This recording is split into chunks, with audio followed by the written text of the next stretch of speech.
Hello, this is Mr. Chabry. We are here with another narrated Pokemon battle. This is going to be an OU match against Blueeyesoliddragon. So looking at my opponent's team, there's certain Pokemon that are kind of scary. Mega Lopunny is always a scary Pokemon. And Alolan Ninetales, if it gets that Aurorville, it's going to be a little bit difficult to, do a lot of work here. So I'm actually going to lead off Heatran. The main reason is I want to prevent the sticky webs. A lot of my Pokemon rely on their speed. So if I can keep sticky webs off the field, that would be great. So I'm just going to go into Heatran here. My opponent's actually going to switch the Galvantula out with an Espeon, probably predicting the Stealth Rocks. And I actually just wanted to go Magma Storm here, so I can get rid of that Galvantula pretty early on. We would have taken it out that turn, even with the Sash, because of the residual damage that Magma Storm provides. However, the Espeon will come in, take that, and of course my opponent can't switch out the Espeon now. So my opponent's going to go ahead, Shadow Ball, and I'm just going to finish it off with a Magma Storm. So that way, once I start putting up some hazards, I do have Toxic Spikes on my Toxapex, and I do have Stealth Rocks on my Lando. So once I do that, that would be great. My opponent's going to go into Lopunny, and this thing's actually pretty scary. It's a fast Pokemon, and it outspeeds a lot of things I've got. So I'm going to go ahead. I'm switching to Toxapex. I don't want to lose Heatran yet. Heatran looks like it would be really good against that Alolan Ninetales, so that's the main thing I want to keep it around for. I'm going to go into Toxapex. Toxapex should be able to take anything this thing goes for.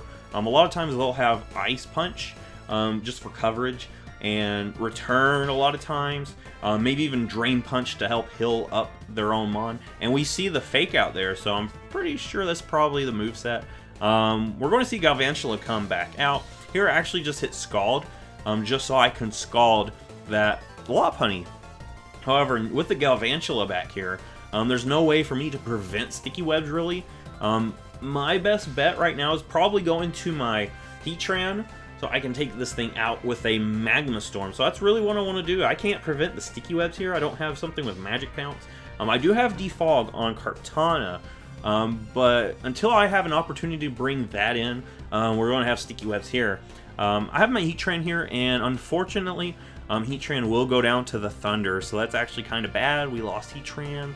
Heatran would have been so perfect against that Ninetales, but I do have my Zapdos. Zapdos does have Heat Wave, and I can go ahead and just Heat Wave this thing. And the good thing about Zapdos is we don't have to worry about the sticky web slowing down our Zap. We're going to get hit with a Hidden Power Ice, and it does a lot of damage, but we're just going to go ahead and finish this thing off with a Heat Wave. Unfortunately, this thing's actually done quite a bit of work. It took out Heatran, and it brought my Zapdos down to about half. Of course, I do have Roost on this thing. This is my more defensive Zapdos. So whenever I get a chance, I can Roost and get some health back. We're going to see the Lopunny come out. And like I said earlier, Lopunny is a threatening Pokemon. But this time I'm actually going to go into Lando here so I can get the Intimidate on this thing. And I think that's going to be very nice to do.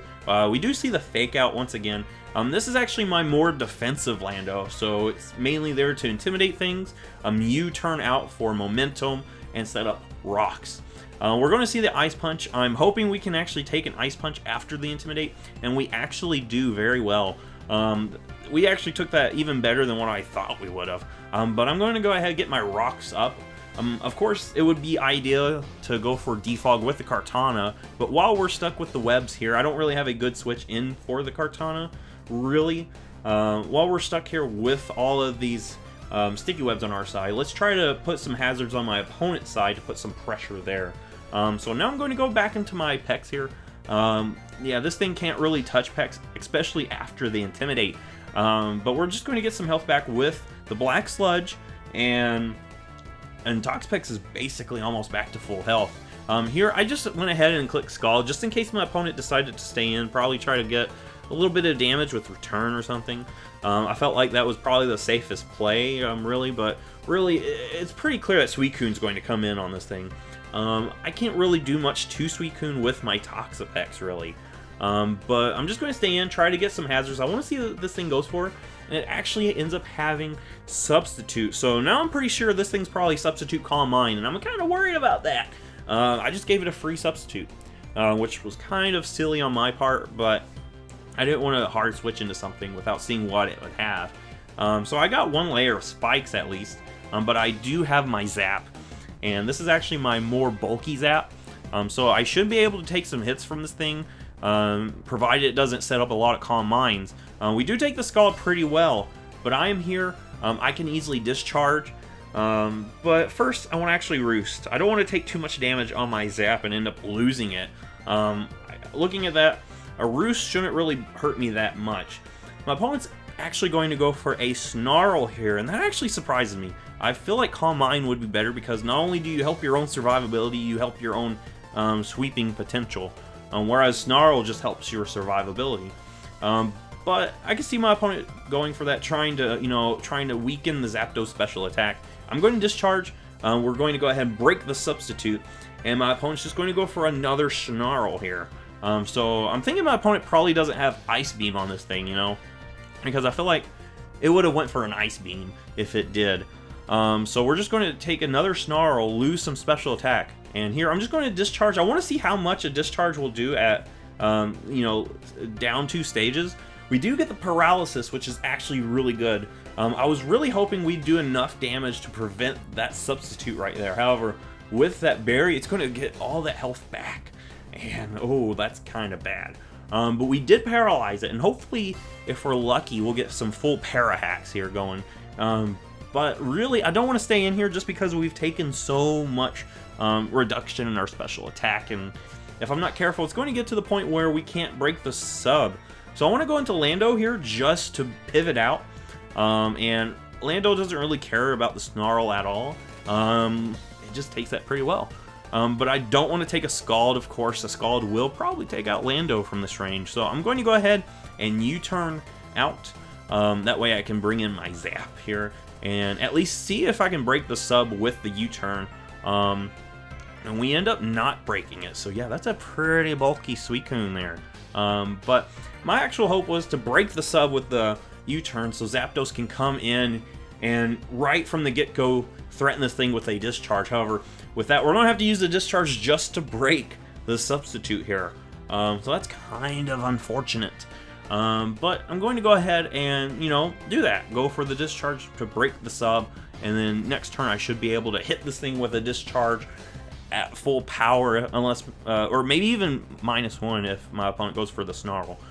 My opponent actually goes for a Scald, which is actually good for me because that means I still have all of my special attacking potential here on the Zapdos. So I'm just going to go ahead and do it. We're just going to discharge this thing. And I'm hoping we do take this thing out. We don't quite take it out, but we do bring it down where we don't have to worry about a sub anymore. But we do see the last move on the Suicune, and that's actually going to be the Tailwind. So I'm actually kind of nervous about this thing. What I want to do here is actually stall out that Tailwind. We do have the rocks up, so if the Suicune decides to switch out and then switch back in, it will go down to the rocks.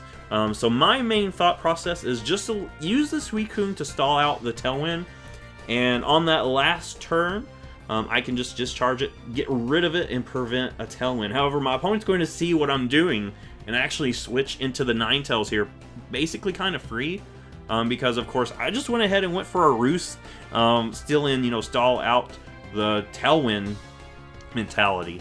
So we're going to go ahead, see this thing get the snow warning. All of the snow is on the field, and this thing's got Aurorava, I'm pretty sure. Of course, we're just going to Roost there, get all of the health back.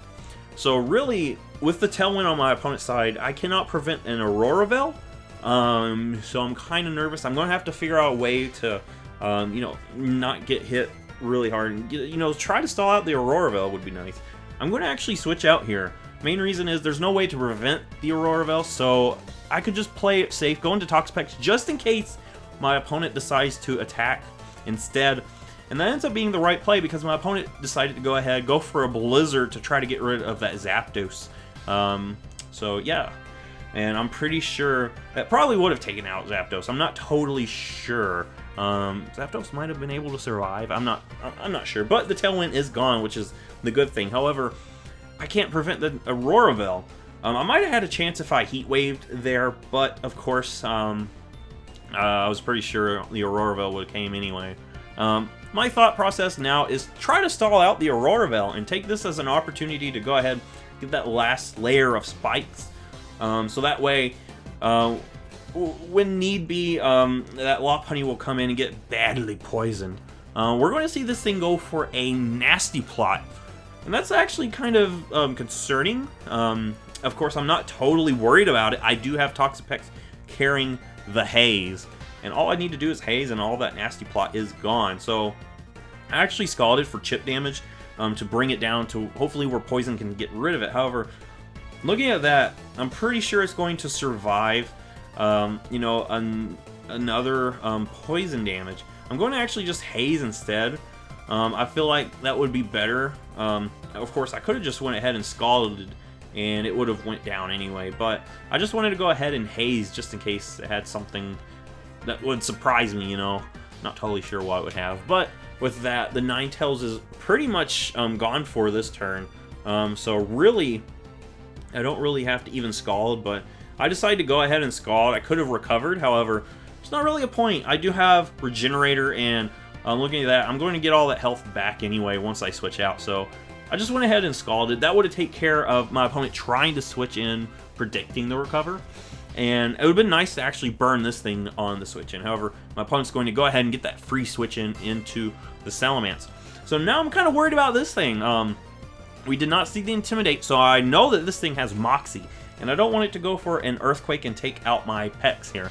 I'm going to actually go into Lando predicting an Earthquake. However, my opponent's going to go ahead and pop the Z move. And this is going to be the Devastating Drake. And of course, there's no way Lando is going to survive this, even with the Intimidate. I do have to say it's a good thing we did go into Lando, though, just because the Intimidate means the Moxie is just going to put it back into base attack instead of, you know, +1, which would even be so scary. But we're going to go ahead and let Lando go down, and we're going to see that Moxie boost pop out. And of course, now it's back at base attack. I do have my Zapdos. Like I said, this is my more defensive Zapdos, and it does have Hidden Power Ice. But you know, of course, my opponent does have the Aurora up, and we're going to see that actually makes it where it doesn't do as much damage as I would have hoped. We're going to get hit with an Outrage, and the good thing about having a bulky Zapdos is it survived that Outrage. So now I can go ahead and fire off another Hidden Power Ice, and honestly, even if it doesn't take it out, Kartana will be able to come in and get rid of Salamence anyway. However, it will take it out, so I'm good with that. But that Aurora is still there, and hopefully, you know, once Lopunny comes out, it's not going to be that much of a problem. My opponent's actually going to send out the Suicune just to let it go down here, which I guess is okay. I don't know if that burns a turn of Aurora or not, but we're going to see that thing go down, and now my opponent goes into his last Mon, the Lopunny. It's going to be badly poisoned here, which is really why I wanted to get those 2 layers right there. Even if this thing ends up being a harder thing to take out than I thought it would go down anyway, I can easily stall it out with the Toxapex. We're going to get hit with a Fake Out. Of course, Zapdos has done its job. There's no reason to, you know, try to save it. And we're just going to let it go down. The Auroravel's gone too, so that's also good. We're going to see the return. That will finish off our Zap here. Zapdos will go down. So honestly, if I wanted it to, I could easily go into Pex and just stall this thing out. However, I want to give some love to Mega Alakazam. It's the Pokemon I really been wanting to use, and I haven't used it yet in this battle, so we're going to send it out so maybe it can get the last hit. I'm pretty sure with that Sticky Web, though, this thing's going to outspeed us, but at least, you know, even if Alakazam goes down to a return, we'll at least, you know, give this thing some more damage from that toxic poison. So here we're going to actually get hit with the return, and I'm actually expecting Alakazam to go down to that, but Alakazam actually survives. I was actually surprised by that because Mega Alakazam has really frail defense, but we do survive the return, and we will get the victory there. So good game, Blueeyesoliddragon. A lot of interesting Pokemon I haven't seen in a while, like Espeon hanging out. That's actually a really cool Pokemon with Magic Bounce. And, you know, a really cool team there. If you like this, give it a thumbs up, subscribe. I will see you in the next Pokemon video.